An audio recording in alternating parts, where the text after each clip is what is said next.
Cyber నేరగాళ్లు టెర్రరిస్టులా మారారన్నారు హోంమంత్రి అనిత. ఉద్యోగాల పేరుతో థాయిలాండ్, మయన్మార్ మధ్యలో ఉన్న కేకే పార్క్ తీసుకెళ్లి సైబర్ క్రిమినల్స్గా మార్చుతున్నారని చెప్పారు. బాధితులు ఎక్కువ మంది విద్యావంతులే ఉన్నారని ఆందోళన వ్యక్తం చేశారు. ప్రతి జిల్లాలో సైబర్ క్రైమ్ స్టేషన్ ఏర్పాటు చేస్తున్నట్టు వివరించారు. తీవ్రవాదులు కానీ కంటికి కనిపిస్తారు కానీ సైబర్ నేరగాళ్ళు కంటికి కనిపించిన శత్రువుల ఈరోజు చాప కింద నీరులాగా మ్యాక్సిమం అంతా పాకే పరిస్థితి కూడా వచ్చింది అధ్యక్ష. ఇందులో అధ్యక్ష మనం భయపడాల్సింది, కొంచెం బాధపడాల్సింది ఏంటంటే ఈ సైబర్ నేరాల్లోని విక్టిమ్స్ అందరూ కూడా బాగా చదువుకున్న వాళ్ళు, వెల్ ఎడ్యుకేటెడ్, ఐఏఎస్లు, ఐపీఎస్లు, రిటైర్డ్ ఆఫీసర్స్, ఇలాంటి వాళ్ళందరూ కూడా ఇందులో విక్టిమ్స్గా ఉండటం అన్నది కూడా నిజంగా చాలా బాధాకరమైన పరిస్థితి అధ్యక్ష. ఎందుకంటే సైబర్ నేరాలకు మేము లిస్టు చూసుకొని ఒకసారి క్రానలాజికల్గా అంతా మేము చెక్ చేసుకుంటే అందులో మోస్ట్ ఆఫ్ బాగా వెల్ ఎడ్యుకేటెడ్ ఇందులో ఉంటున్నారు.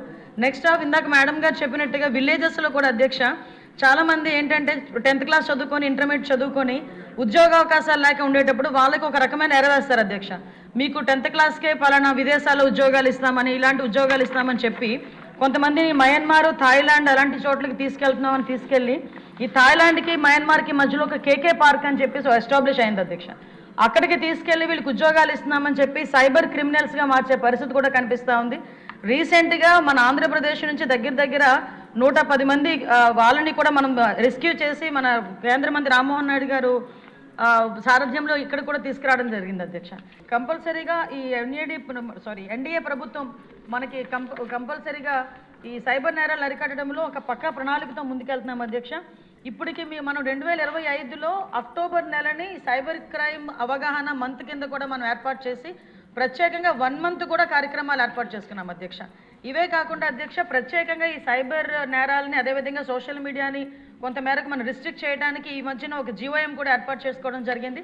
మన నారా లోకేష్ గారు, మన మంత్రివారి నారా లోకేష్ గారి ఆధ్వర్యంలో మన పార్థసారథి గారు, సత్యకుమార్ యాదవ్ గారు, అదేవిధంగా మనోహర్ గారు, నేను కలిపి మన మీటింగ్ కూడా ఏర్పాటు చేసుకోవడం జరిగింది అధ్యక్ష. ఆల్రెడీ 2 మీటింగ్లు అయినాయి. ఆ 2 మీటింగ్స్ అయిన తర్వాత కంక్లూషన్కి వచ్చి as early as possible cyber crime నేరాల మీద అరికట్టడంలో గవర్నమెంట్ ఇప్పుడు చిత్తశుద్ధితో ఉంది. ప్రజలందరూ కూడా అవగాహన కల్పించుకోవాలి. ముఖ్యంగా ప్రజాప్రతినిధులు కూడా ప్రజలకు అవగాహన కల్పించడంలో సహాయ సహకారాలు అందించాలని మనస్ఫూర్తిగా కోరుకుంటున్నాను అధ్యక్ష.